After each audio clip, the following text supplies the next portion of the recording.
We're going to be doing the 2 bounce now, and we're starting with flexion, bending forward. Again, see how the knees are bent and going back, pushing your pelvis forward, repeating each of these 3 times. And again, the second bounce is when you exhale. I'm doing these fast, but you can slow them down. The next one is a side wall. And notice I'll just put most of my weight on that one leg and just a little bit on the other, trying to get that whole side wall stretched and your arm up over your head. Now, rotation is important because you don't want to bend forward. Your spine is directly over your pelvis and your elbows are bent. Now, that's what we call bilateral rotation. That's this next one is we're going to go into stretching the pec unilaterally again.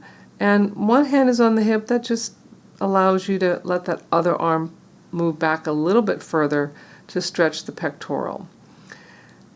And then the last one that we're going to be doing for the shoulders is arms overhead. And really, you want the scapula, your wing bones, to be moving backwards towards the wall behind you and really feel some engagement there. This is the hamstring. The toes are up, the butt goes way back. There's no back challenges at all here. Way back, so your back is straight. After we've completed the hamstring, we're going to be going into the adductors, the muscles on the inside of the thigh.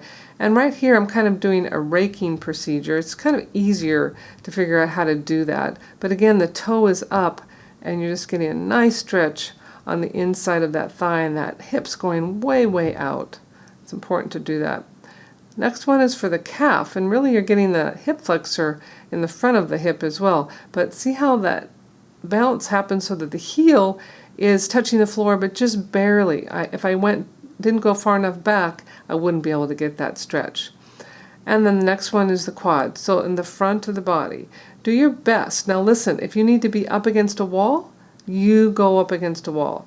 If you need to hang on to something, you hang on to something. This is not a balance issue, and my knees are coming close together. One knee is not staying out in front of the other.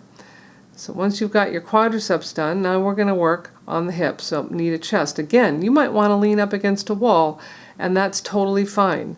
You don't want to stress your balance. If this hurts your knee, simply put your hand behind your thigh. That'll make it quite a bit easier. And that's the third one.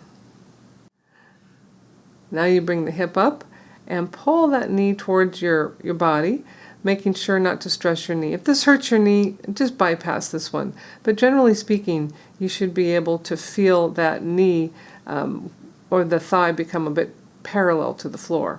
And after this, you will have successfully completed the entire 2 bounce protocol. Well done.